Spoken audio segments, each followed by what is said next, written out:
Hi, I'm Sophie. Today, the Private Diary would like to offer you a chance to go back in time to the 1980s and see a story that unfolded in a small European town. I'm sure it will touch your hearts. So please like this video and subscribe to the channel. I lived with my father, stepmother Fanny, and my younger sister Martha. Dad owned a hat shop. The shop was on the ground floor, and we lived above it. I loved our cozy seaside town. There were tons of stunning gardens in it, but I didn't have any time to appreciate them. My father had been ill for a very long time. I had to do all the work around the workshop. It wasn't hard, really. I loved making hats. Besides, unlike my sister, I didn't have a love life. Martha was gorgeous. A day didn't go by without her getting a date. Compared to her, I was extremely plain. The hats were my only friends. Mrs. Hat, you are going to make some bride very happy one day. You heard that right. You are going to be worn at a grand wedding. Unfortunately, my dad passed away soon after that day. Martha and I mourned him for a long time, but eventually we had to move on. Dad would have wanted us to be happy. Our stepmother became the new owner of the shop. Soon, she sent Martha away to a prestigious boarding school. Sweetie,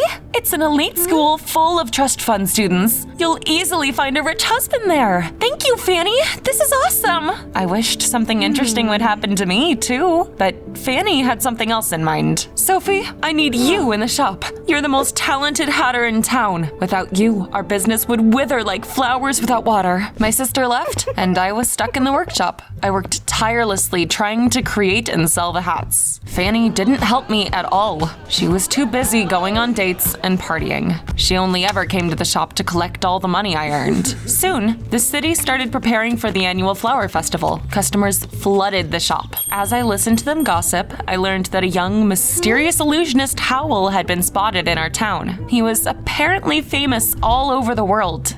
According to the rumors, Howl was a gorgeous but heartless and arrogant guy. I heard he's a real Casanova. If that Howl guy is only interested in beautiful girls, I'll have nothing to worry about. Rumor also had it a popular singer was going to perform at the festival. She called herself the Witch. When I finally had a free evening, I closed the shop and went to the main square to take part in the festival. The city looked magical. There were flowers everywhere, and I couldn't help but dream of a better life as I smelled them. The witch was singing on stage, surrounded by a cheering crowd. I was so lost in thought, I hadn't noticed some mean-looking thugs approaching me before it was too late. Guys, look, this one's all alone. A gust of wind blew my hat away. Those guys surrounded me, and my heart sank. There was no one but us in the alley. At least, until a handsome blonde man appeared out of nowhere and stood in front of me. This is my girlfriend. Get lost if you don't want any trouble. He chased those thugs away and handed me my hat with a playful smile. I think this belongs to you, sweetheart. Then, he saw different menacing men not far from us and tensed up.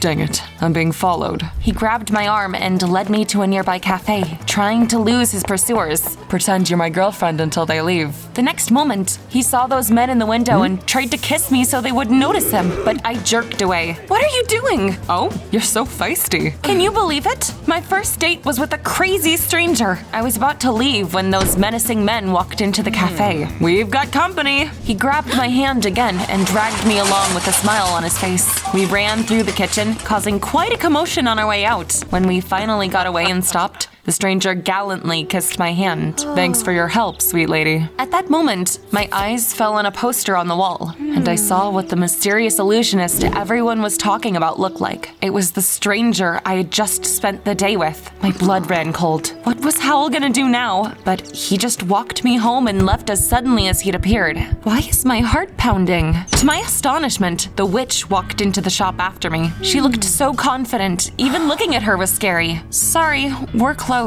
She looked me up and down and smiled unpleasantly. I wonder what he sees in you. I didn't understand what she was talking about and just politely asked her to leave again. Very well, but first I have a small gift for you. This cream will turn you into a real beauty. She handed me a small jar and left, laughing. A shiver ran down my spine when I heard her words. I wanted to throw away the cream, but then Fanny walked into the shop. Sophie, I have great news. Martha found a rich boyfriend. She's going to introduce him to us tomorrow. Great. Before going to bed, I looked dejectedly at my reflection. If only I was beautiful. I wanted to look good for when Martha introduced us to her boyfriend. It's not like the witch's cream could make things worse. I used it before bed. When I woke up the next morning, my face was itching. I looked in the mirror and was horrified by what I saw. My skin was covered in disgusting red scabs. I barely recognized myself. Had the witch meant to ruin my face? Why would she do something so cruel? I went out into the hallway and heard my stepmother bragging to a visitor downstairs. I'm going to marry one of my stepdaughters off to a rich man. As for Sophie, who would want her? She's going to work for me forever. Her words made my blood boil, but what could I do? My stepmother inherited the family business, and I was too meek to stand up to her. I looked just as ugly as I'd always felt, so I put on my plainest dress and quietly left the house. I came to a hospital. A doctor examined me and concluded, "You had an allergic reaction to that cream. What's important is your life is not in danger. All you need to recover is some time." That was good news, but I still felt disgusting. The last thing I wanted was to go back to the shop and work for my ungrateful stepmother. It had rained at night, and there were puddles everywhere. I bent over one and examined my face. God,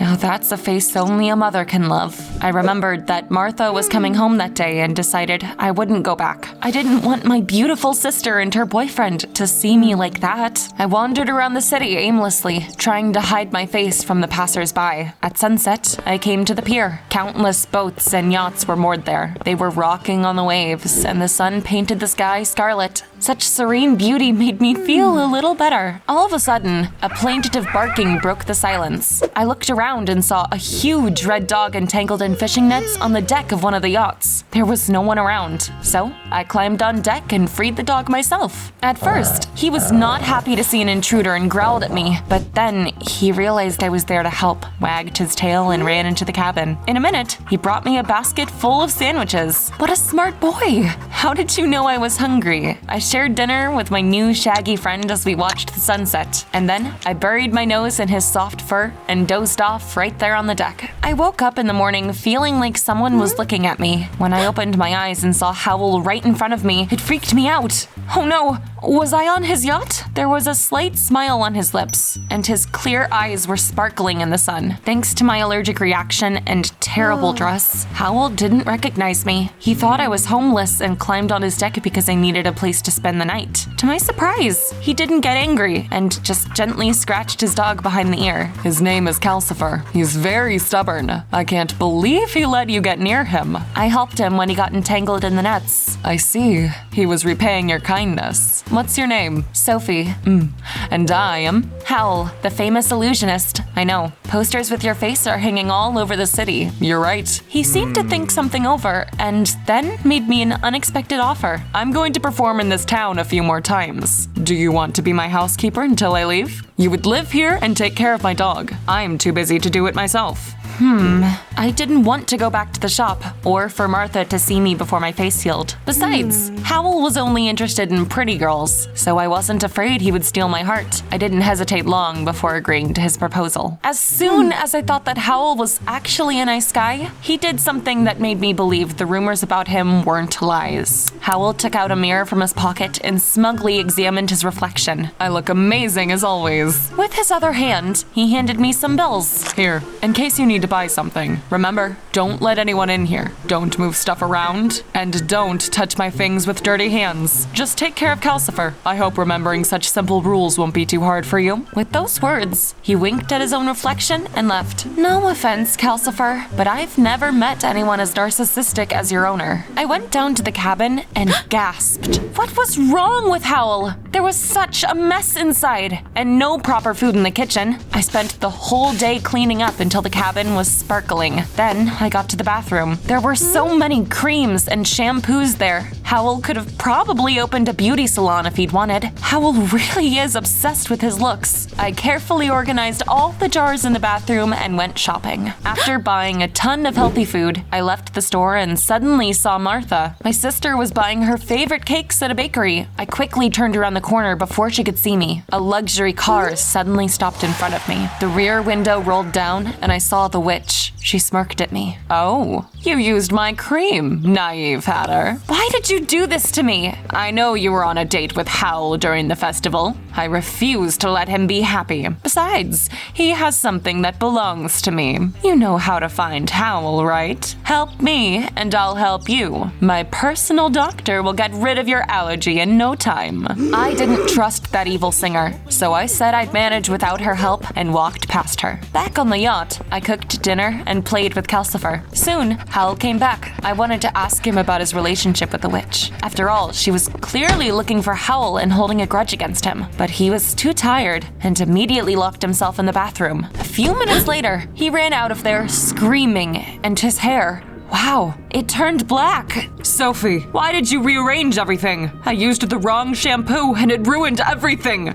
Look, I'm no longer gorgeous. He screamed like it was the end of the world. At some point, I couldn't stand it any longer and started screaming back at him. Now your hair is just as black as your heart. What's the big deal? I've never been beautiful, and I've managed just fine. I ran back onto the deck. Hot tears were streaming down my face. Calcifer sat down next to me and licked my hand. It's your owner's fault my face is covered in scabs. The witch got jealous and gave me a terrible cream. But Howl, that heartless fool, was just using me to hide from someone. I wish I'd never met him. Tomorrow I'm leaving. However, when I went on the deck the next morning, I saw that we were sailing somewhere. Howl was standing at the helm and smiling. It was like he'd never blown up on me. Finally, I have a day off and can go sailing. I tried to ignore him because I was still mad and just enjoyed the magnificent view. The wind ruffled my hair and it was magical. Soon, we moored by a flower meadow. For a while, I forgot all about my problems. I just ran around the meadow, picked flowers, and played with Calcifer. Later, we had a picnic. Howl was being weirdly sweet. I'm sorry for yesterday, Sophie. I overreacted. Thanks for cleaning up my moving castle and looking after Calcifer. He adores you. He can probably feel that you have a beautiful soul. I felt myself blush, but then remembered Howl's reputation and asked him about his life. I love freedom. I used to live in a golden cage. My mom is head of the neighboring town. She wanted her son to become a military man, but that wasn't me. So I ran away from home, and now I live the way I want to. I had a great time. In the late afternoon, we got back to the pier and saw a crying boy. His parents couldn't calm him down, but then Howl came up to the boy and showed him a trick. You should believe in miracles, little guy. The child giggled, and I thought that Howl wasn't that bad after all. I decided I would stay with him until I recovered, and then go back to the shop and work with Martha to figure out how to put our stepmother in her place. A few days went by. Howl was hardly ever on the yacht. He was too busy performing. I basically lived with Calcifer. One morning, I left the yacht to buy some fresh rolls and saw Martha in town. She was talking to Howl and then hugged him. My insides seemed to curl up and shrivel. Was Howl my sister's rich boyfriend? I tried not to feel jealous because I knew I never stood a chance with Howl anyway. Still, I was worried about my sister. Howl had a black abyss instead of a heart. I didn't want Martha to fall into it. I could only trudge back to the yacht. I was almost at the pier when I realized I was being followed. The witch and her henchmen got out of the car. Hold on a second. Those were the men that had been chasing Howl the day we met. I knew you'd lead me to Howl. What do you want from him? Oh, my dear naive hatter. Have you fallen for him? Trust me, Howl is a scumbag. He dumped me, and to add insult to injury, he stole my dog.